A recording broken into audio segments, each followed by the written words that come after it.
when I attended Musicians Institute, one of the very first friends I made was a guy called Troy Gregory. Troy was just embarking to take up the bass position with a band called Flotsam and Jetsam, Jason Newsted's band. Jason had just gotten the gig with Metallica. Troy was taking over his gig with Flotsam and Jetsam. Troy also went on to join Swans later on. Great guy. Second guy I met was a guy called John Frusciante. Avuncular, congenial cordiality. I'd meet John in the corridor on the way to class. How's it going? It's going good. We became friends. John and I share a bond. John likes Closer to the Edge by Yes. I like Closer to the Edge by Yes. I played with Bill Bruford. John likes Noi.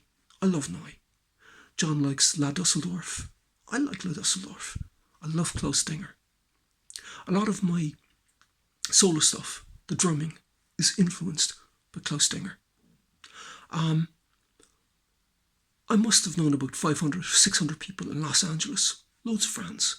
My roommate, Brian, maybe another 400. We had great all over Los Angeles. I knew a lot of great guitar players. I knew some of those guys were into the Chili Peppers. Seriously proficient. But none of them had the compatibility of John. None of them had the musicality of John. John used to go to all the Chili Pepper gigs. All of them. John learned and mastered all of Hillel Slovak's guitar parts. He was more than a fan, and they knew it. He was on their radar. He could play all their stuff. He had it perfected, and he was friendly with them.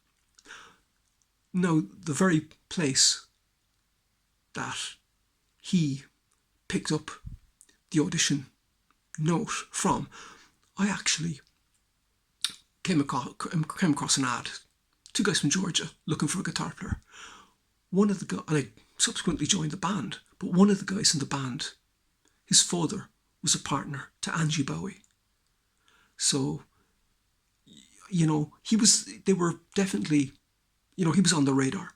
And also, when you think of it, I mean, who else would have wrote Under the Bridge?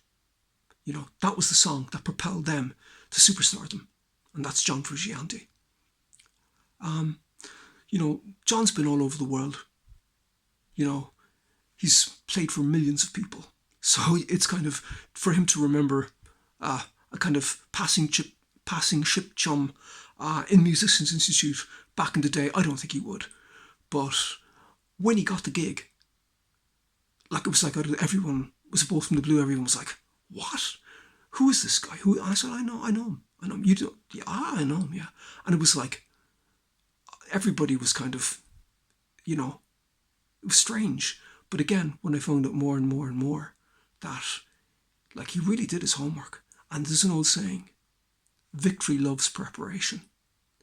And John was the guy for them, absolutely, because he seamlessly integrated into the Chili Peppers and, made an immense contribution. Because again, if you look at, the other guys that could have filled that position, none of them would have had, would have composed the stuff that John did.